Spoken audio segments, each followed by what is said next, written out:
Jamshedpur weekly round up में आज DJ और साउंड बॉक्स बजाने वाले पर क्यों होगी कार्रवाई, बताएंगे। झारखंड प्रदेश अध्यक्ष दीपक प्रकाश क्यों पहुंचे जमशेदपुर, यह भी बताएंगे। एमजीएम अस्पताल में होने वाली 24 घंटे पैथोलॉजी सेवा क्यों हुई बंद, इसकी भी चर्चा करेंगे। नमस्कार, स्वागत है आपका जमशेदपुर वीकली राउंड अप में। मैं शेफाली। जमशेदपुर की बड़ी खबरों की चर्चा करेंगे। जहां तक अन्य खबरों की बात है, टाटा मोटर्स के कर्मियों के लिए कौन सी स्कीम लाई गई, जानेंगे। आपके जिले के मौसम का भी हाल जानेंगे, कोरोना की भी बात होगी और भी बहुत कुछ। तो पेश है रविवार 6 दिसंबर से शनिवार 12 दिसंबर तक की खबरें।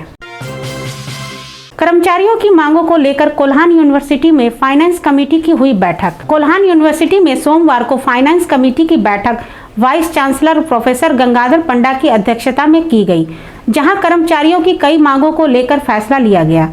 उनकी कई लंबित मांगों को मानते हुए कमेटी ने मैट्रिक पास कर्मचारियों को 1800 रुपए का ग्रेड पे और नॉन मैट्रिक कर्मचारियों को 1600 रुपए का ग्रेड पे देने का फैसला लिया है, जिसमें ग्रेड पे के निर्धारण से कोल्हान यूनिवर्सिटी के एक कर्मचारियों को 2500 रुपए का लाभ होगा। झारखंड के प्रदेश अध्यक्ष दीपक प्रकाश राज्यसभा सांसद बनने के बाद पहली बार सोमवार को जमशेदपुर पहुंचे। जिले के तुलसी भवन में आयोजित कार्यक्रम में सुंदर नगर अध्यक्ष चंचल चक्रवर्ती ने उनका स्वागत किया। इस अवसर पर प्रदेश अध्यक्ष ने कहा कि कोल्हान में भाजपा दोबारा अपना स्थान प्राप्त करे। इसके लिए उन्होंने कोल्हान के कार्यकर्ताओं को एकजुट होकर संगठन को और मजबूत करने का निर्देश दिया। जिले में तेज आवाज में डीजे और साउंड बॉक्स बजाने पर लगाई गई रोक। पोड़ाहाट सब डिवीजन ऑफिस में एसडीओ अभिजीत सिन्हा ने डीजे और साउंड बॉक्स मालिकों के साथ बैठक की। उन्होंने कहा कि शहर में तेज आवाज से डीजे बजने के कारण लोगों को काफी परेशानियां हो रही हैं। इसकी शिकायत लोगों द्वारा बार बार की जा रही है। इन शिकायतों को ध्यान में रखकर एसडीओ ने सख्त आदेश जारी करते हुए कहा कि रात 10 बजे के बाद डीजे बजाने पर पूरी तरह प्रतिबंध लगा रहेगा और आदेश नहीं मानने वाले लोगों पर कानूनी कार्रवाई की जाएगी। ट्रेनों में हो रही यात्रियों के लगातार भीड़ को देखते हुए south eastern railway zonal headquarters ने कुछ ट्रेनों को स्पेशल ट्रेन के रूप में चलाने का निर्णय लिया है, जिसमें हावड़ा मुंबई मेल हावड़ा स्टेशन से 14 दिसंबर को खुलेगी, तो वहीं मुंबई हावड़ा मेल स्पेशल 17 दिसंबर को मुंबई से रवाना होगी। इसके साथ ही हावड़ा पोरबंदर एक्सप्रेस 14 दिसंबर को हावड़ा स्टेशन से रवाना होगी, तो वहीं पोरबंदर हावड़ा एक्सप्रेस 15 दिसंबर को पोरबंदर स्टेशन से खुलेगी। जहां टाटा यशवंतपुर एक्सप्रेस 1 जनवरी को टाटा नगर स्टेशन से यशवंतपुर के लिए रवाना होगी, तो वहीं 4 जनवरी को यशवंतपुर स्टेशन से टाटा नगर के लिए रवाना होगी। सभी ट्रेनों का परिचालन अपने पुराने निर्धारित समय पर होगा। एमजीएम अस्पताल में 24 घंटे पैथोलॉजी सेवा बंद हो गई है। अब सिर्फ 2 शिफ्ट में ही जांच हो रही है। पूर्व अधीक्षक डॉक्टर विजय शंकर दास ने मरीजों की बढ़ती परेशानी को देखते हुए 24 घंटे पैथोलॉजी लैब खोलने का निर्देश दिया था, जो कुछ दिनों तक सही तरीके से चला, उसके बाद अचानक बंद कर दिया गया है। इसके कारण मरीजों की परेशानी बढ़ गई है।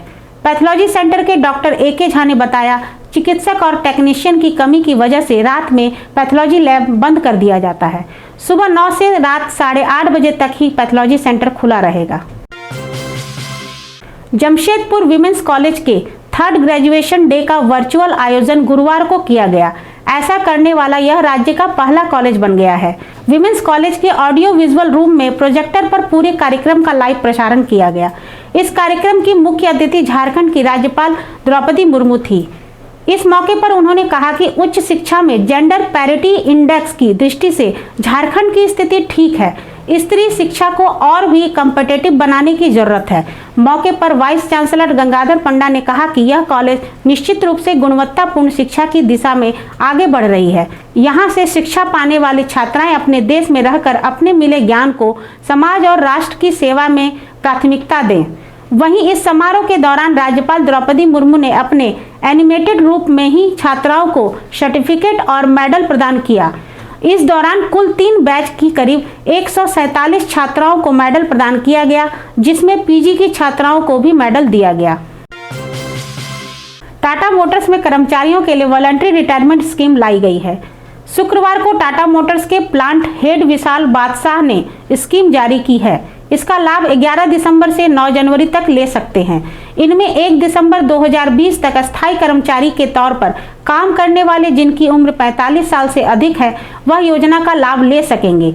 यदि कोई कर्मचारी कंपनी से पहले ही अलग हो चुका है तो उसे योजना का लाभ नहीं मिलेगा। अब जान लेते हैं कोरोना अपडेट। जमशेदपुर जिले में पिछले 24 घंटे में 4231 सैंपल की जांच की गई, जिसमें 16 नए कोरोना मामले सामने आए हैं। वहीं 32 मरीज स्वस्थ होकर घर लौटे, जिसके बाद जिले में अब 169 एक्टिव केस रह गए हैं। अब जान लेते हैं मौसम का हाल। जिले में इस हफ्ता ठंड बढ़ने से लोगों को दिक्कतें आ रही हैं। सुबह लगभग 9 बजे तक शहर और आसपास के इलाकों में भारी कुहासा रहता है, जिसके वजह से सड़कों पर वाहनों की रफ्तार पर लगाम लगी है।